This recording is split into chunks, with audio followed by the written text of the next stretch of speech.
ক্ষমা করে দিতে আল্লাহর বড্ড ভালো লাগে।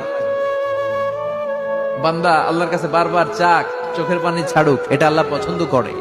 চোখের পানির যে কত পাওয়ার আপনি কল্পনাই করতে পারবেন না। অনুশোচনার চোখের পানি চোখ বেয়ে নাকের ডগা পেয়ে জমিনে পড়ার আগেই আল্লাহ এই বান্দারে মাফ করে দেয়।